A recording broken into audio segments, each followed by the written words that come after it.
국회 연결해서 자세한 소식 취재 기자에게 좀 들어보도록 하겠습니다. 김주영 기자. 네, 국회입니다. 네, 여야 사당이 징계안을 이제 제출을 했군요. 네, 말씀하신 것처럼 더불어민주당과 바른미래당, 민주평화당, 정의당은 조금 전인 오전 11시를 조금 넘겨서 국회 윤리특별위원회에 한국당 김진태, 이종명, 김순례 의원을 제소했습니다. 또 여야 4당은 한국당을 상대로 해당 의원을 즉각 출당하라고 촉구하는 동시에 의원직 제명을 추진하기로 했습니다. 이들 의원 3명은 지난 8일 국회에서 5.18 광주 민주화운동 관련 공청회를 열고 5.18과 유공자를 폄훼하는 발언을 해 거센 비판을 받고 있습니다. 정치권 안팎의 비판이 해당 의원들을 넘어서 한국당으로 향하자 한국당 지도부도 수습에 열을 올리고 있습니다. 조금 전 들으신 것처럼 김병준 비상대책위원장은 기자간담회를 열고 해당 의원들의 발언과 관련해 5.18 유가족과 광주 시민 등에게 고개 숙여 사과했습니다.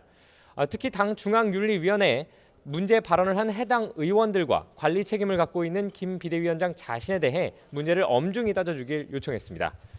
이런 가운데 어제 청와대는 한국당이 추천한 5.18 진상조사위원 2명이 자격 요건에 맞지 않는다며 재추천 요구를 했는데요.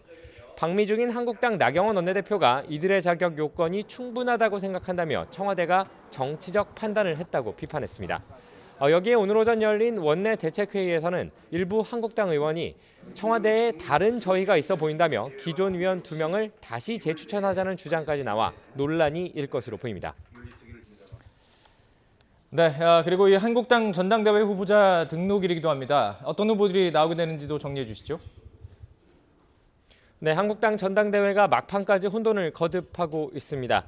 말씀하신 것처럼 한국당은 오늘 오전 9시부터 오후 5시까지 후보자 등록을 받습니다.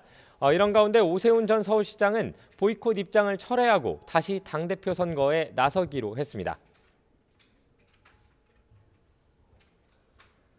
그러나 자유한국당이 국민 전체를 위해 봉사하는 정당이 아니라 특정 지역, 특정 이념만을 추종하는 정당으로 추락하는 것만은 막아야겠다는 생각에 출마를 결심했습니다. 오전 시장은 어젯밤 늦게까지 보이콧 주자 5명과 연쇄적으로 접촉해 양해를 구하고 동의를 받은 것으로 알려졌습니다.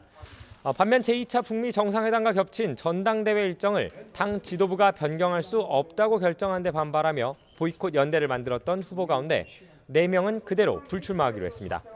홍준표 전 대표와 심재철, 안상수, 정우택 의원 등인데요. 마지막 남은 변수는 함께 보이콧을 나섰던 주호영 의원입니다. 죄송합니다.